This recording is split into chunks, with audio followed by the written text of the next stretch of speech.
Selamat pagi untuk seluruh anak didik kami kelas 7A sampai 7F. Bagaimana kabarnya di pagi hari ini?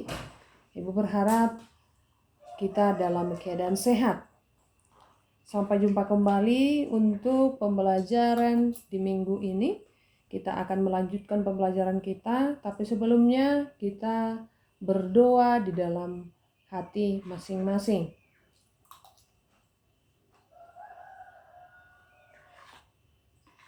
Amin.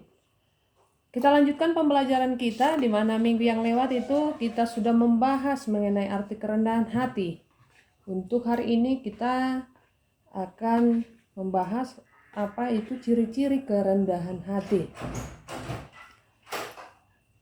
Sebelum ke ciri-ciri ada sedikit lagi yang tertinggal minggu yang lewat, di mana kerendahan hati mengantarkan kita mengakui bahwa kita dan segala ciptaan Tuhan yang ada di dunia ini bukan apa-apa di hadapan Tuhan. Kerendahan hati mengarahkan kita untuk hidup sesuai dengan pemahaman itu. Kita harus mengakui kelemahan kita sebagai ciptaan Tuhan. Tidak boleh bermegah diri, itu maksudnya. Dalam hal ini, kerendahan hati berhubungan dengan kebenaran dan keadilan. Kebenaran ini memberikan kepada kita pengetahuan akan diri sendiri, dengan kesadaran bahwa segala yang baik yang ada pada diri kita adalah karunia Tuhan. Dan sudah selayaknya sesuai yang dikatakan oleh 1 Timotius 1 ayat 17, di mana kita mempergunakan karunia atau berkat Tuhan itu dengan baik. Misalnya, kita pintar berhitung matematika, seperti itu, kita akan bisa memanfaatkan itu sebagai kelebihan kita untuk membantu teman-teman kita yang kurang mampu di dalam matematika. Kalau kamu misalnya mahir di dalam bermain musik, pergunakanlah itu untuk memuji Tuhan. Misalnya kamu menjadi pelayan musik di dalam gerejamu masing-masing. Seperti itu contohnya. Kerendahan hati lahir dari pengenalan akan diri sendiri dan akan Tuhan. Pengenalan akan diri sendiri mengacu pada kesadaran bahwa segala yang baik pada manusia datang dari Allah dan milik Allah. Kesadaran akan hal ini membawa pada kebenaran, yaitu kita ini bukan apa-apa di hadapan Allah. Segala sesuatu yang kita miliki itu adalah pemberian Tuhan. Jangan kita menganggap, oh itu adalah kekuatan kita sendiri. Tidak. Di mata Tuhan kita ini pendosa, tetapi kita sangat dikasihani oleh Dia. Keseimbangan antara kesadaran akan dosa kita dan kesadaran akan kasih Allah ini membawa kita pada pemahaman akan diri kita yang sesungguhnya. Kerendahan hati itu juga lahir dari sikap bergantung sepenuhnya pada Allah. Kita harus serahkan diri kita kepada Tuhan. Itu makanya ketika kita misalkan bangun pagi, kita patut bersyukur kepada Tuhan bahwa kita masih diberikan napas kehidupan. Anak didik kami juga coba terapkan dalam hidupmu sehari-hari.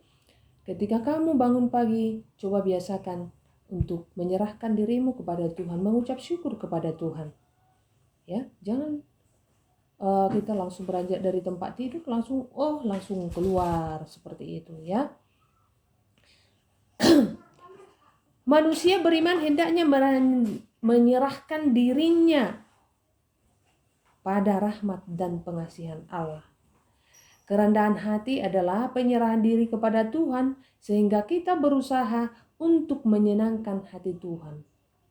Nah, menyenangkan hati Tuhan itu bagaimana? Itu salah satu contohnya tadi, berdoa, membaca firman, ya, rajin beribadah. Ya memang pada saat ini beribadah itu gereja dibatasi, tapi kan kita bisa menggunakan seperti yang diaturkan protokol kesehatan. Jangan kita membuat pandemi COVID-19 ini menjadi alasan kita tidak pergi beribadah.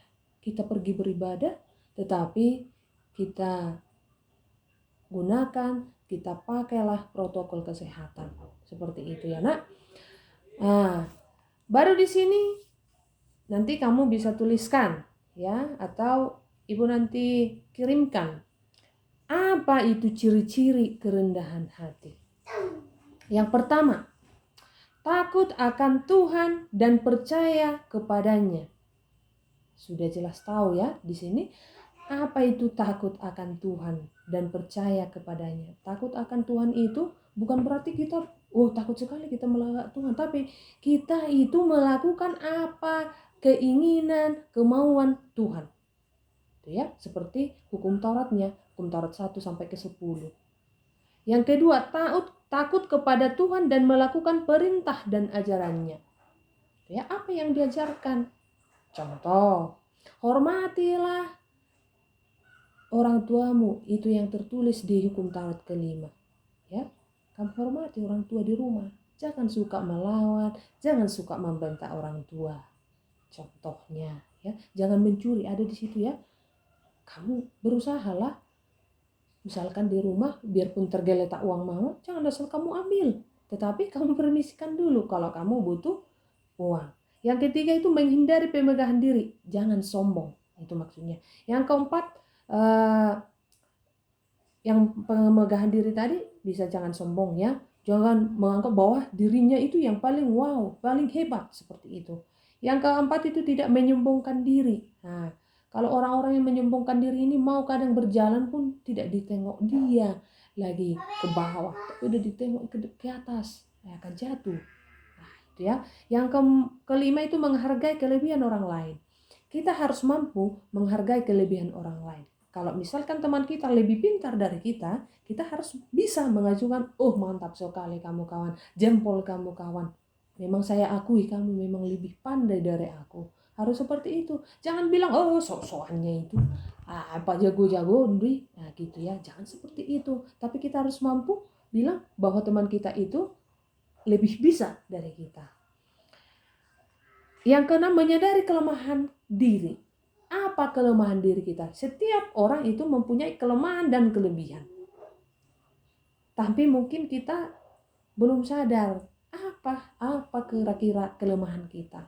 Disinilah manusia yang kurang mampu mengatakan, kurang mampu bahwa apa kelemahan dirinya.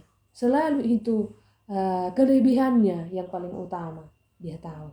Ya, kita harus bisa mengatakan, memang saya lemah di sini.